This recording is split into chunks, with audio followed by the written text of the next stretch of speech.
At 6 and 7 years old, I had no awareness that the concept of divorce was real. Sonny and Cher getting a divorce, devastating. Does that really happen? My story has taken a turn. We've ridden the wave, we've crashed the ship. We survived, we're on the shore, but we crashed the ship. That's the realization. We crashed the ship. And that does make me terribly sad. There's clearly something off with Sister Wives star Kody Brown. A 6-year-old isn't obsessing over a divorce that's got nothing to do with him. You were the captain, Kody. You steered the ship right into the rocks, then bailed with your first mate, Robin, leaving everyone else to sink or swim. Now you're annoyed that the other wives have figured out how to swim just fine without you. Worse, you thought they'd go under. No, Kody, you wrecked the ship. No one else. And now it's just you and Robin, stranded on the shore, watching as the others sail away in ships they've built on their own. Make up your mind, man. Are you sad it didn't work, or regretting it all entirely? And if a divorce really hit you hard at 6, maybe that should have taught you something before marrying Mary without love. Shame on you, Kody. Sounds like you're rewriting history here. We've got so much to dive into today, so let's not waste any time. Let's jump straight into it. Hey everyone, what's up? It's Elena here, and welcome back to my channel Reality Nexus X. The new $2 million house? Yeah, that's the last straw. I'm officially done watching this circus. Seriously, how infuriating is it that this awful guy keeps raking in cash from the show, while upgrading to bigger and better things? And now that the house is in a trust, it's clear that Robin's kids get to inherit it all. Great for them, I guess, while the other kids can just sit and stare at their dad's lavish property from a distance. Let's talk about Mary. She's got her B&B, and somehow, people are still buying enough LuLaRoe to keep her rolling in the dough. Who knew overpriced leggings could lead to such success? And Chanel? Oh, she just bought 150 acres and is kicking off a business with Maddie in North Carolina. Honestly, I wouldn't be surprised if their Tata Farms t-shirts have outsold anything MSOC ever managed to scrape together. Then there's Christine, who managed to walk away clean. She's now with a guy who runs a successful business, and together they own an Airbnb mob that's actually bringing in cash. It's like they all just leveled up, leaving Kody in the dust. I can't shake the feeling that this house purchase is just Kody's petty way of trying to one-up everyone else. That's classic him. But here's the kicker. When this show inevitably wraps up, the OG3 will still have reliable incomes. What about Kody and Robin? Are they going to snag real jobs that pay enough to fill that big house with a bunch of useless junk? The majority of viewers are clearly over watching Kody verbally and emotionally berate his family, while he produces his own dramatic scenes for the cameras. Honestly, the clock on his and Robin's reality show paycheck is ticking down. This house? A monument to financial irresponsibility. Unless the house is paid off, splitting the equity 17 ways won't amount to much. That's one of the joys of having a whole bunch of kids, I guess. And let's not even get started on how ridiculous it'll be to heat, cool, and power such a massive space. Do they really think this is a smart long-term investment when the show's future is still as clear as mud? I once had a great aunt who didn't have any kids and had a few investments. I think she owned the JCPenney building in town at one point. Funny enough, the nursing home drained almost all her funds right before she passed at 96.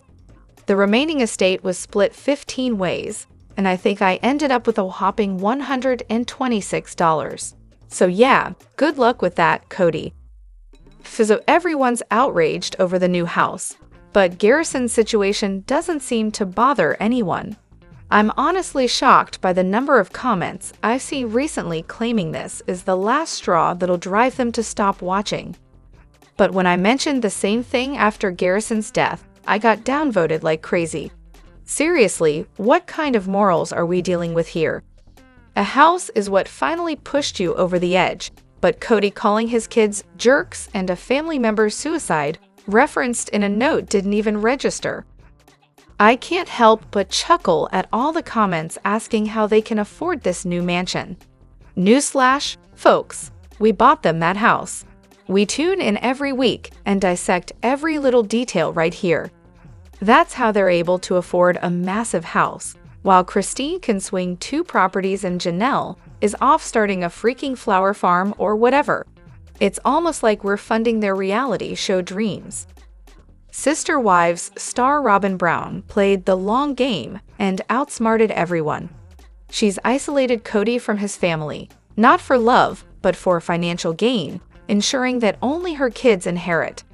Most of the TLC money and assets have been funneled to Kody and Robin, and it works in her favor that Kody's estranged from his other kids, keeping them out of his will so Ver 5 don't have to split assets 17 ways. And honestly, even Robin must be shocked by how much the OG3 put up with over the years. She and Kody financially abused them because it was just that easy. Case in point, Kody telling Janelle he couldn't add her to his and Robin's mortgage to protect Robin's assets. And what happened? Janelle and Miri went along with it. No contract, no security, just signed over the money. Robin had to be floored that they actually trusted Kody. She'd never be that naive. Watching Kody and Robin dodge accountability week after week is exhausting. Robin embodies the pick-me-girl persona, but in her case, it's calculated. She plays innocent, though we've seen clear evidence of her financial manipulation on screen. And Kody, with his gaslighting and grandstanding, only doubles down. I've loved reality TV for the drama, the kind that doesn't hit too close to home. But this, watching Kody and his pick-me wife financially exploit his exes, publicly berate them, and disregard their kids without a hint of remorse has crossed a line. And now, they've moved into a $2 million mansion. Kody's flaunting a new Mercedes, and we're bound to see Robin's collection of gaudy jewelry grow with each episode. It's frustrating that there's never a real sit-down with Christine, Janelle, and Miri, taking them to task with a no-nonsense interviewer in the room. Without that reckoning, I don't know how much longer I can keep watching. Sister Wives star Kody Brown's latest claim that it's hard for grandparents to stay involved with their grandkids, especially if the parents move them across the country. Excuse me, sir. When Maddie and Caleb had their baby, they bought a house 1 block away from you in Las Vegas to be close to you, Janelle, and by extension, the whole family. And what did you do? You packed everyone up and moved to Arizona to start a new life with Robin. Let's be real, Kody. No one's buying the excuses you're selling anymore. You've earned their contempt. Plus, Janelle and Christine somehow managed to be present in their grandkids' lives, even while living far away. Kody himself made at least 1 visit to North Carolina, so he knows full well it's possible to make the effort if he wanted to. What's more, he even admitted he's worried Maddie and Caleb might lure other siblings to North Carolina. First, he was anxious about Ysabel moving there, and now he's stressed Mykelti, and maybe even Janelle with Savannah, might head there too. Why is a dad so openly threatened by his kids wanting to be together? Sister Wives star Janelle's got a fiery side. Knew it. Good for her. That forget you rolled off her tongue too naturally to be a rare outburst. As someone who also lets it fly now and then, I can tell when someone's comfortable with it versus when it's a rare explosion from a first-timer. Janelle's the real deal. Honestly, if they'd shown this side of her more, ratings would have shot up. I know I wasn't the only one cheering when she finally told Kody off. She deserves to let it all out. I'd be hard-pressed not to get a word in like that if I had to deal with him every day. It's interesting to think about how things must have gone when Miri and Janelle clashed. Miri's always been direct, while Janelle probably held things in until she hit her limit. Then, kaboom. Both women were locked in constant tension, competing for Kody's attention, which only heightened the drama. Their one saving grace, the show, which gave them the financial freedom to finally break away. They're a lot luckier than most who get trapped in these dynamics. If tonight's episode delivers the usual flashbacks, I'd say we're in for a greatest hits reel of family photos we've all seen 1,000 times. First up, I'd put my money on Kody and Christine's wedding photo. It's practically guaranteed if she's scouting wedding venues. And, of course, we'll probably get the classic Kody and Mary J.C. Penney style wedding photo, where they're staring off in opposite directions, which will resurface as they joke about their divorce. Beyond that, brace yourself for the Kody and Janelle cake-cutting moment, the infamous red and blue Flagstaff family photo shoot with Mike Kelty's Ronald McDonald hair, and the overly staged commitment ceremony flashbacks. It wouldn't be a true episode without the overused shots of Christine's puff-sleeved wedding dress, Janelle and Kody slicing cake, Mary in full bridal glam, and countless shots of Robin's wedding and reception, especially paired with her "that day wasn't about me" line. For bonus points, we might even get a clip of the family's mosh pit at Robin's reception. I'm fully expecting half the episode to be previously on, coming up, and the usual endless lineup of recycled flashbacks. The difference between Chateau Shira and the world the original 13 grew up in is staggering. Can you imagine the hurt and resentment they must feel? These kids grew up with the bare minimum. They were raised on hand-me-downs, squeezed into shared spaces, and practically raised each other. The luxuries most teens dream about, real vacations, birthday parties with friends, sweet 16s, the hope of a first car, help with college, and support with wedding expenses. They missed out on all of it, and not because life was inherently difficult, but because their parents made choices that left them passing around a broken golf pencil instead of enjoying a bit of comfort. While not everyone gets those things, missing out on them because your parents stretched resources in this way has to sting. And now, with most of them grown and out on their own, they see Dad living the high life with his new family, enjoying luxuries they never had. These kids grew up on blocks of processed cheese and ramen, while I bet Robin's kids are eating organic, free-range, farm-fresh everything. Yet the OG 13 have something money can't buy: unconditional love from their moms, a deep sense of family and belonging, and endless support. And they have each other, something truly priceless. Rewatching Sister Wives and currently on Season 13, Episode 6, I just came across one of the saddest scenes played for laughs. Mary and Kody are driving to check out properties in Flagstaff. The roads are slippery, and Mary's feeling nervous. She says, "Maybe you can just hold my hand through it," to which Kody responds, "Oh, would that make you feel safe?" He laughs, saying he needs both hands on the wheel to keep her safe. Mary then quips, "Yeah, anything to avoid holding my hand," and Kody just laughs even more, telling her to stop being a victim. It's honestly disgusting. If you're in a relationship where you're treated like this, just run. I had major flashbacks to my last relationship, and it made me cringe. Season 13 has been a mess, with Kody constantly throwing nasty jabs at the wives. Just the episode before, he teased Christine for saying she doesn't see him enough, and she literally flinched away. His cruel behavior started way back in Season 1 when he and Robin were picking out her wedding dress. He told her not to mention it to the other wives, letting her pretend to bond with them at the dress shop while completely dismissing their feelings. Then he revealed it on the couch, laughing like it was the funniest thing ever, showing zero concern for how it affected anyone else. You can see the sadness on their faces, which makes it clear that Kody has always been a cruel person who only cares about himself. I still think he took each wife to Flagstaff to manipulate them into buying into his vision. He made it a romantic getaway, promising a fresh start, while he was really just playing mind games. He's been incredibly manipulative, but he's too blind to see that while he's working his charm on the OG wives, Robin is manipulating him right back. This is especially true for Christine and Mary, who were both struggling with Kody at that time. Janelle seemed fine in Las Vegas, But Miri was dealing with her catfishing situation, and Christine was battling jealousy. To sit there and then say he never loved them at all is just outrageous. He needs to either admit he never loved them and was just manipulating them, or acknowledge that he did love them. It's crazy to deny the depth of those relationships while playing these games.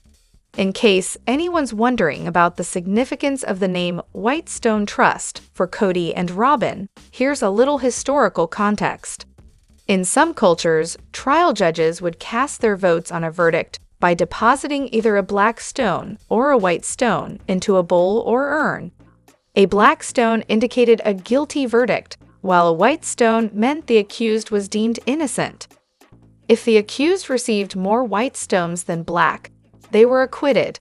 Thus, the white stone became a powerful symbol of being judged innocent.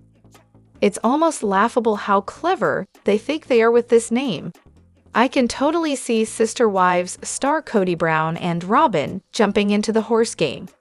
In the season's first promo, they're riding a horse together, which hints they've been doing some research. Plus, the listing for their new Ego Manor mentions it's suitable for raising horses, and the only community feature highlighted is equestrian trails.